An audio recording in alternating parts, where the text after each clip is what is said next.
নমস্কার, আমি রানা কাহার। তল্লী টিভির পর্দায় সকলকে স্বাগত জানাই।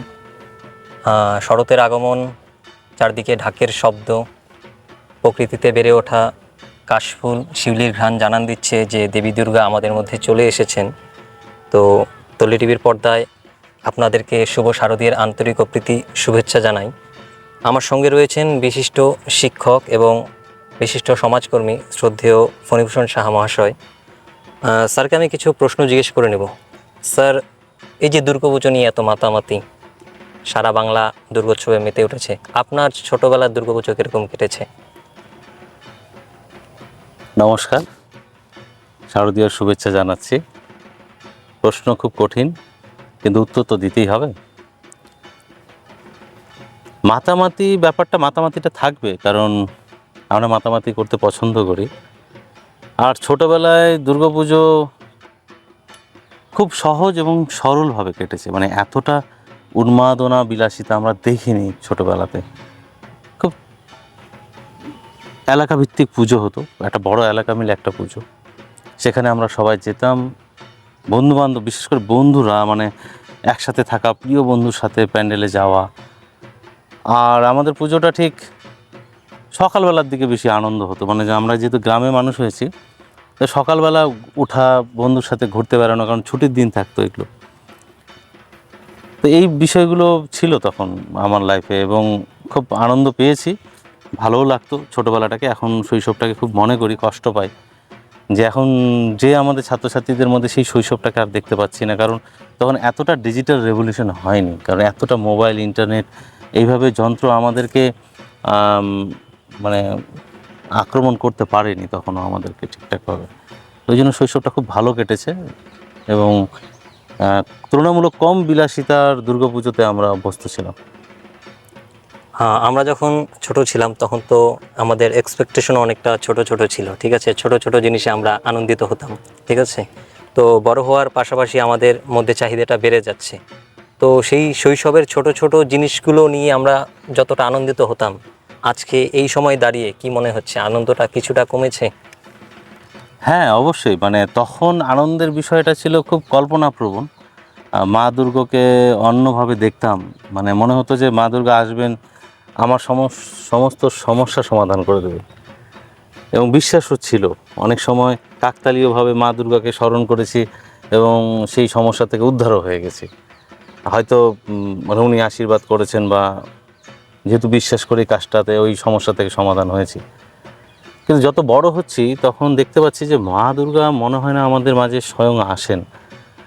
ওনার সন্তানদের দ্বারাই ওনার অপূর্ণ যে কাজ, সমাজে বিভিন্ন ধরনের যে সমস্যা, বিভিন্ন ধরনের যে প্রতিকূলতা, শোষণ চলছে চারিদিকে, তো উনি মনে হয় আমাদের মাধ্যমেই সেই সমস্যার সমাধান করতে চান।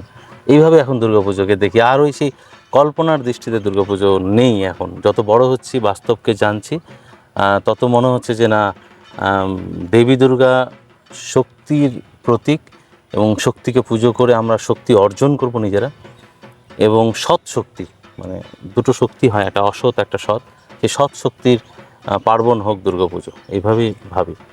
আচ্ছা, আমরা তো বলছি যে সারা বাংলা দুর্গোৎসবে মেতে উঠেছে, কিন্তু সারা বাংলা কি দুর্গোৎসবে মেতে উঠতে পেরেছে? যেহেতু আনন্দের সঙ্গে অর্থের একটা নিবিড় সম্পর্ক রয়েছে, তো গ্রাম বাংলার বহু মানুষ আছে যারা আর্থিক দিক থেকে পিছিয়ে পড়েছে, আনন্দ তো দূরের কথা, তারা তাদের প্রয়োজনটুকু মেটাতে পারে না। তো তারা কীভাবে উপভোগ করছে দুর্গাপুজোটাকে? আসলে দুর্গাপুজোর সময়কালটা নিয়ে আমার একটা প্রশ্ন মানে থাকবে, যদিও এটা বৈদিক পরম্পরা বা বিভিন্ন পরম্পরাতে চলে আসছে, সেখানে প্রশ্ন করা মানে খুব কঠিন। কিন্তু তবুও বলবো যে এই সময়টাতে কি হয়, মানে আমাদের পশ্চিমবঙ্গে বিশেষ করে, আমি তো বাইরের স্টেটগুলোতে সেইভাবে সব মানুষের সাথে মেলামেশা করিনি, কিছু স্টেটে, রাজ্যে আমি গিয়েছি, মেলামেশা করার সুযোগ পেয়েছি। এই সময় মাঠ ভরা ফসল থাকে কৃষকদের, কিন্তু ফসল থাকে মাঠে, হাতে অর্থ থাকে না। যারা ক্ষেত মজুর, যারা শ্রমিক শ্রেণীর মানুষ, যারা খেটে খাওয়া মানুষ, যারা মানে শোষণকারী না আর কি, সমাজে অত্যাচারিত। এখন তো অনেক মানুষ আছে যারা কোনো মানে পরিশ্রম না করে অর্থ উপার্জন করে, এরকম বহু মানুষ আছে অন্যায়ভাবে, বিভিন্নভাবে, তাদের কথা বাদ দিয়ে বলছি। আর তারা কিন্তু মানে যারা খেটে খাওয়া মানুষ, যারা কৃষক শ্রেণীর মানুষ, তাদের হাতে অর্থ না থাকার জন্য, আর যেহেতু এখন দুর্গাপূজাটা বিলাসিতার সাথে যুক্ত হয়ে গেছে, আড়ম্বর প্রিয় হয়ে গেছে দুর্গাপূজা, খাওয়া দাওয়া বিলাসিতা ও একটা উল্লাস এর মধ্যে যুক্ত হয়ে যাওয়ার জন্য ছেলে মেয়েদের দাবি পূরণ করা, তারপরে ইয়ং জেনারেশনের হাতে যেহেতু এখন অর্থ নেই, কর্মসংস্থানের অভাব, তো সব মিলিয়ে মানে সবার জন্য দুর্গাপুজো আনন্দের হয় না, এটা খুব কষ্টের। কিন্তু তবুও বলবো যে এই সময় না সংকল্প করার সময়, মানে এই দুর্গাপুজোর এই কয়েকটা দিন সংকল্প করার সময়, যে মানুষ দুঃখে থাকে হচ্ছে সে নিজের কারণে কিছুটা, কিছুটা হচ্ছে রাষ্ট্রের কারণে, সমাজের কারণে। তো যদি নিজের কারণে যে দুঃখের কারণগুলো যদি আমরা হই, যে কারো হয়তো বদ অভ্যাস আছে, কারো হয়তো অলসতা আছে, সেগুলোকে দূর করব সেই সংকল্পের মধ্য দিয়ে। আর রাষ্ট্রের আর সমাজের কারণে যদি আমাদের খারাপ অবস্থা হয় আর্থিক বা অন্যান্য বিষয়ে, তাহলে আমরা ঐক্যবদ্ধ হব, সংকল্প নেব যে ওই সমস্যাগুলোকে দূর করতে হবে আমাদের, এবং একজোট হলেই এটা সম্ভব। সমস্ত স্তরের মানুষ যদি একজোট হয়, তো মা দুর্গা যেভাবে অসুর বধ করতে পেরেছিল, আমাদের সমাজের যে এই যে সমস্যাটা আছে আর্থিক এবং বিভিন্ন সামাজিক সমস্যা, সেটাকে আমরা বধ করতে পারবো। আমরা শুনলাম স্যারের কথা। আমাদের প্রত্যেকের জীবনেই সমস্যা আছে, সেই সমস্যাগুলোকে কাটিয়ে উঠতে হবে আমাদের নিজেদেরই। তো সমস্যা থাকবে, এবং সমস্যা থাকলে তার সমাধানও রয়েছে, ঠিক আছে? তো আমি চাই যে গ্রাম বাংলার প্রত্যেকটা মানুষ তারা এই সমস্যাকে কাটিয়ে ওঠে, এই আগামী 4-5 দিন তারা এই দুর্গোৎসবে মেতে উঠুক, এবং তাদের তল্লি টিভির পক্ষ থেকে শারদীয় দুর্গোৎসবের অনেক অনেক শুভেচ্ছা জানিয়ে আলোচনা এখানেই শেষ করছি। সকলকে নমস্কার, পুজো ভালো কাটুক।